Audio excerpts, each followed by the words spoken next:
बच्चों कल मैंने आपको क्या बताया था कि भाई शैवालों में 3 प्रकार का जनन होता है ना, वेजिटेटिव है ना, सेक्सुअल एंड सेक्सुअल। वेजिटेटिव मैंने कहा था फ्रेगमेंटेशन के द्वारा टुकड़ों में टूट जाता है भाग बॉडी का। सेक्सुअल मैंने कहा बहुत तरह से होता है, जूस्पोर के द्वारा, चल बीजाणु द्वारा, अचल बीजाणु द्वारा, सुप्त बीजाणु के द्वारा, एकाइनिट के द्वारा, पामेलाइस्टीज। ठीक है। और सेक्सुअल तो इसमें मेल एंड फीमेल 2 स्ट्रेन की आवश्यकता होती है।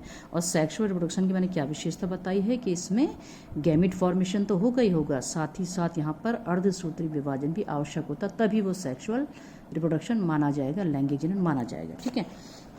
अब थोड़ा सा एक हल्का सा अलग से तो नहीं आपके पास, पर यूलोथ्रिक्स एक फिलामेंटस एल्गी तालाबों में पाया था, स्वच्छ जल में पाया जाता है ना। फिलामेंटस एल्गी है ये, तंतुमय शैवाल है, इसका नाम है यूलोथ्रिक्स। इसको अगर हम संरचना देखें बहुत ही सिंपल है। फिलामेंट के बहुकोशीय है ना, बहुत सारी कोशिकाओं से मिलकर के इसका सूत्र बना होता है। सबसे अंतिम कोशिका जो किसी सबस्ट्रेटम पर आधार पर चिपकती है ना, इसको कहते हैं होल्ड फास्ट। होल्ड माने जिसको पकड़े रखे है ना, इसको होल्ड फास्ट कहते हैं। इसमें कोई ऐसा कोशिका द्रव्य वगैरह नहीं होता है। ठीक है।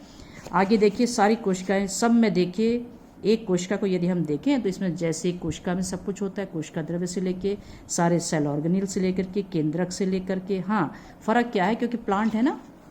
तो बच्चों देखिए क्लोरोप्लास्ट कैसा होता है इसमें, वो थोड़ा इंपॉर्टेंट है।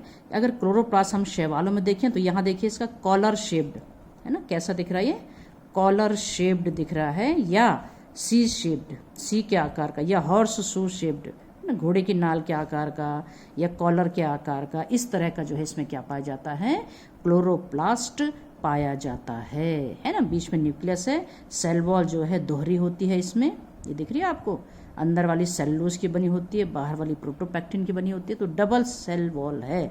ठीक। तो ये जो फिलामेंट है इसमें बहुत सारी कोशिकाएं पाई जाती हैं। ठीक होगी ना, सिंपल संरचना है। क्लोरोप्लास्ट देखोगे सी शेप्ड ऐसे बस, है ना।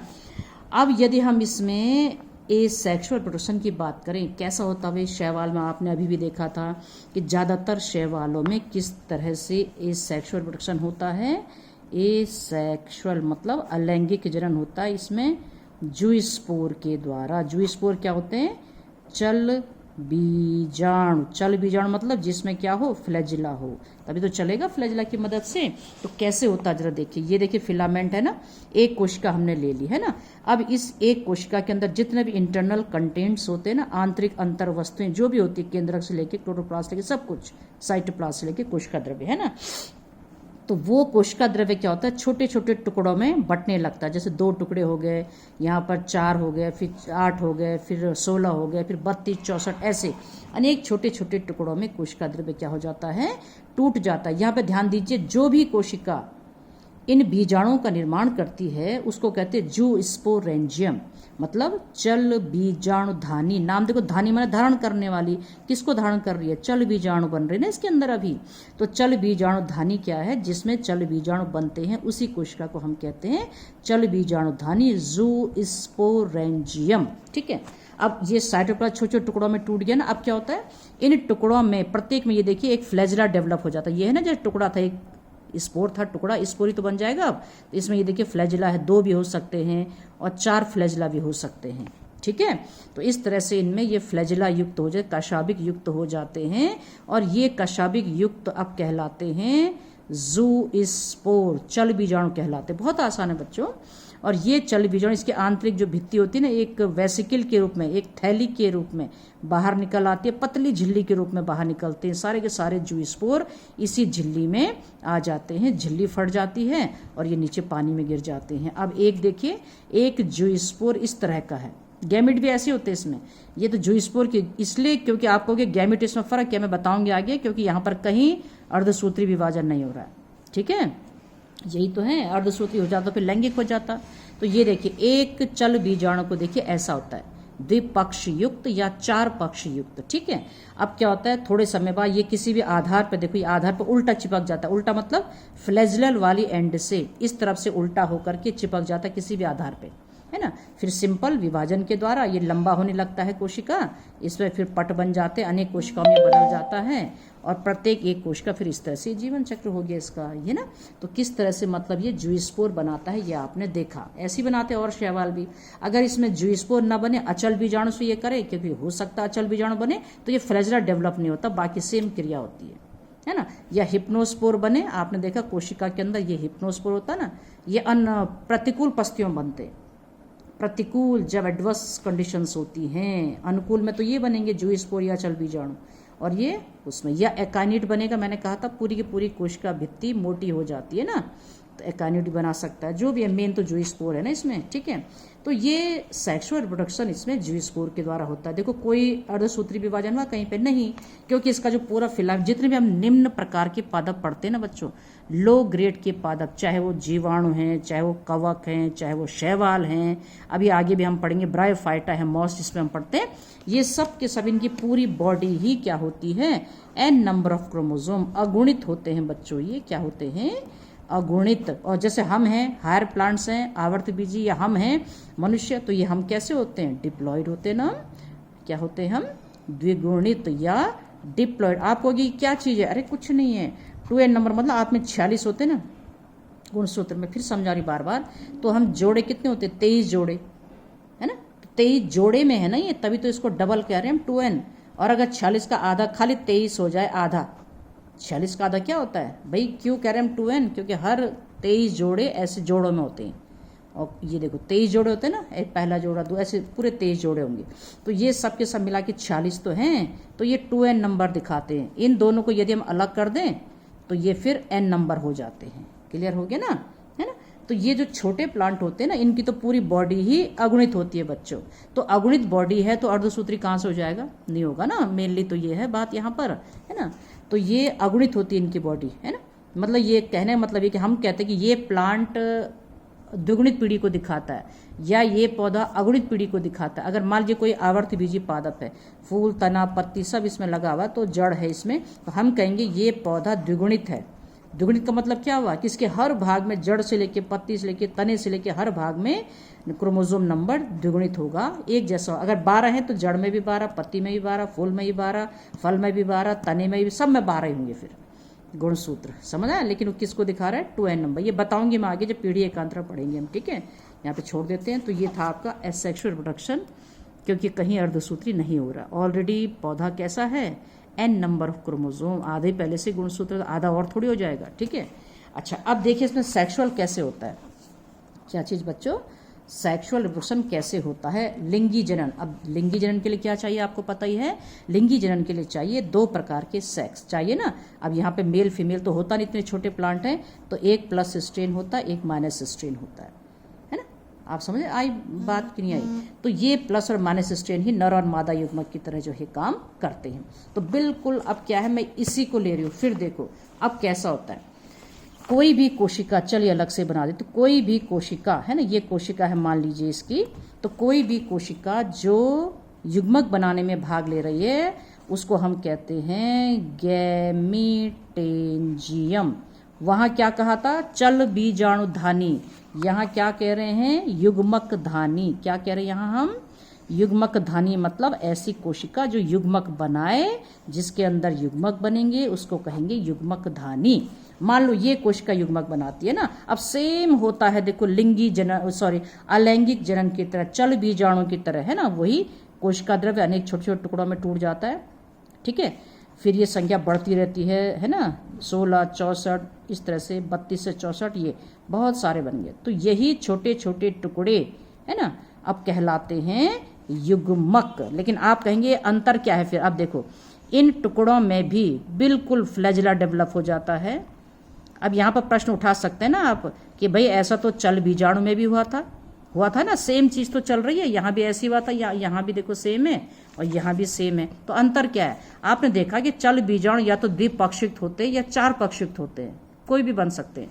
लेकिन यहाँ जो युग्मक बनते हैं ना, ये हमेशा ही द्विपक्षयुक्त होते हैं। कैसे होते हैं, द्विपक्षयुक्त। अब क्यों कह रहे हैं इसको लिंगी जनन, अब यहाँ से देखिए, यहाँ तक भी सेम होगा। ये देखो चल बीजाणु क्या थे, एक झिल्ली में आ गए थे ना, तो यहाँ भी बिल्कुल सेम होगा। ये कोशिका है, इसके अंदर की भित्ति एक पतली भित्ति के रूप में बाहर निकल आती है, गुब्बारे की तरह बाहर आ जाती है, और सारे के सारे जो युग्मक होते हैं ना बच्चों, प्लस हो चाहे माइनस स्ट्रेन के, इसी में होते हैं, ये सब जो है इस तरह से इस थैली में आ जाते हैं। ये थैली फट जाती है और थैली के फटते ही ये युग्मक इस तरह से देखिए बाहर निकल आते हैं। ये दिख रहे हैं आपको। अब मान लो एक इसमें प्लस स्ट्रेन का है, एक माइनस स्ट्रेन का है, तो ऐसे कोई भी दो युग्मक जो अलग अलग विभेद के हों, प्लस और माइनस स्ट्रेन के, एक दूसरे के करीब आते हैं। अब देखो यहाँ पे, यहाँ क्या होता है, चल बीजाणु, आप कहेंगे कोई अंतर ही नहीं लग रहा हमें, तो चल बीजाणु में क्या कोई दूसरा मिला था, इसके अकेला ही है नहीं, और अकेला ये चिपक जाता है और फिर एक नए फिलामेंट का निर्माण करता है। तो एन एन ही रहेगा ना सारे में, क्योंकि अर्धसूत्री तो हुआ ही नहीं। जब अर्धसूत्री तभी तो आधे होते हैं। अब यहाँ देखिए आप, ये भी सारा एन ही चल रहा है। युग्मक तो खैर जाहिर सी बात है अगुणित ही होते हैं, एन नंबर ऑफ क्रोमोसोम ही होते हैं, ठीक है। अब क्या होता है ना बच्चों, यहाँ पर थोड़ा सा चेंज आता है। ऐसे कोई भी दो युग्मक, अब दोनों आइसोगैमिट होते हैं, मैंने कल भी बताया था, आइसोगैमिट सम युग्मक हैं। ये सम युग्मक मतलब बाहर से देखने में दोनों युग्मक एक जैसे लग रहे हैं, ठीक है। अब क्या होता है, जब ये एक दूसरे के करीब आते हैं ना इस तरह से, जरा देखिए यहाँ पे, ये देखिए,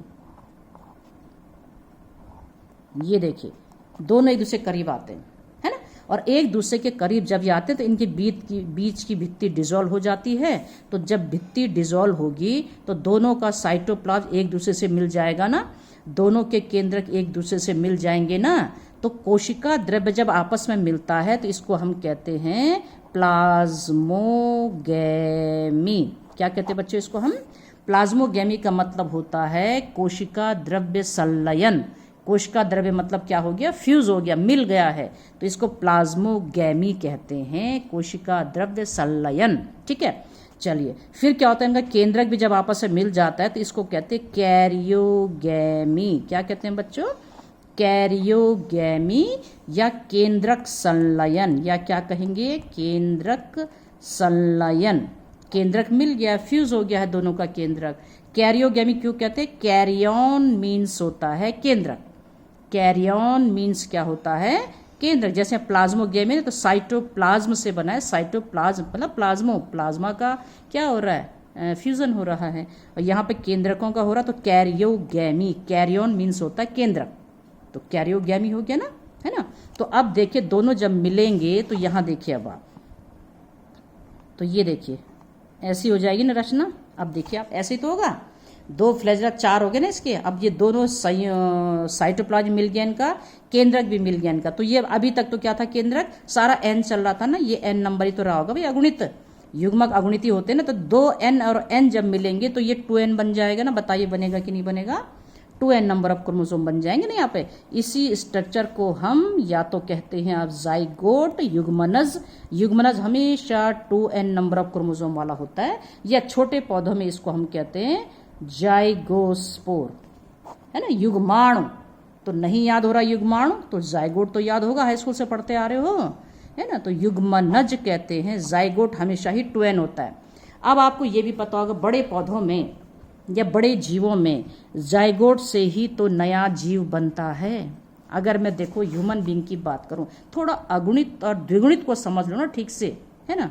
तो अगर ये देखिए 46 होते ना, ये मादा ये नर, ह्यूमन से समझा रही मैं आपको, ठीक है। तो जब युग्मक बनते तो एक्स वाई अलग अलग हो जाते ना, सॉरी एक्स एक्स है ना, ये अलग अलग हो जाते कि नहीं हो जाते? युग्मक बनते समय होते ना जोड़े के, जो कि 2n थे, ये भी 2n था, 46 2n तो हुआ, मैंने 46 भी लिख दिया। तो ये अलग अलग जब 2n हो तो ये n हो गया ना, ये n हो गया, ये भी n, ये भी आधी हो गई ना संख्या। यहाँ पर हो रहा है अर्धसूत्री विभाजन। कौन सा विभाजन होता है बच्चों? ये अर्धसूत्री, जिसको आप कहते हैं रिडक्शन डिवीजन। क्या कहते हैं? रिडक्शन डिवीजन, अर्धसूत्री विभाजन। तो हम लोगों में, क्योंकि हम लोग कैसे हैं? द्विगुणित हैं, 2n नंबर ऑफ क्रोमोसोम है, हम में 46 गुणसूत्र हैं, तो हम में तो युग्मक बनते समय ही तो अर्धसूत्री होगा। युग्मक बनते समय हम में अर्धसूत्री जब होगा तभी तो युग्मक n नंबर ऑफ होंगे, अगुणित तभी तो होंगे युग्मक। ये बताओ पहले आप, क्योंकि हमारा शरीर क्या है? 2n नंबर ऑफ क्रोमोसोम है हर कोशिका में, ठीक है। तो जब अर्धसूत्री हो जाएगा, अर्धसूत्री के द्वारा ही संख्या आधी होती है, ठीक। तो आधी हो गई ना युग्मकों में, फिर यही आधा n जब मिलता फिर 2n हो जाता, यानी ये n मतलब 23, ये भी 23, ये भी 23, ये भी 23, आधे आधे हो गया। तो 23 जब मिलेगा 2n हो गया ना, फिर से 46 हो गया। तो इसी से तो अब शरीर बनना है ना, तो हमारा जायगोट देखो फिर से दुगुणित हो गया ना, और इसी से नया शरीर बनेगा, तो जो वो शरीर भी दुगुणित होगा, क्योंकि हम हैं ही दुगुणित। ठीक है, समझ में आ गया यहाँ पे। तो अर्धसूत्री जरूर हुआ ना, युग्मक बनते समय हुआ, यहाँ पे याद रखो। हायर प्लांट और एनिमल में यहाँ देखिए, यहाँ पर भी युग्मक, आप कहेंगे यहाँ पर भी तो फ्यूज हो रहे हैं, तो यहाँ पर भी युग्मक फ्यूज हो रहे हैं ना, लेकिन अर्धसूत्री नहीं हुआ था युग्मक बनते समय, पहले से ही वो अगुणित हैं। n नंबर ऑफ क्रोमोसोम है, तो जब 2 मिलेंगे तो 2n बन गया ना, है ना, तो ये दुगुणित हो गया। अब इसी से, यहाँ तो हमारे इसी से शरीर बन रहा है क्योंकि हम दुगुणित हैं, अगर इसी से इसका शरीर बन जाए शैवाल का, तो वो तो भाई नया जीव तो दुगुणित हो जाएगा, जबकि होना कैसा चाहिए, अगुणित, n नंबर ना। तो जाहिर सी बात है इन शैवालों में ये जो आपको जाइगोस्पोर दिख रहा है ना, बस यहीं पर होता है रिडक्शन डिवीजन, है ना। तो इस जाइगोस्पोर में ये था आपका जाइगोस्पोर, ठीक हो गया। ये है 2n नंबर, है ना, क्योंकि 2 मिल गए थे तभी तो 2n हुआ। बस यहाँ पर होगा कौन सा डिवीजन, रिडक्शन डिवीजन। क्या होगा बच्चों, अब यहाँ पे रिडक्शन डिवीजन होगा, अर्धसूत्री होगा।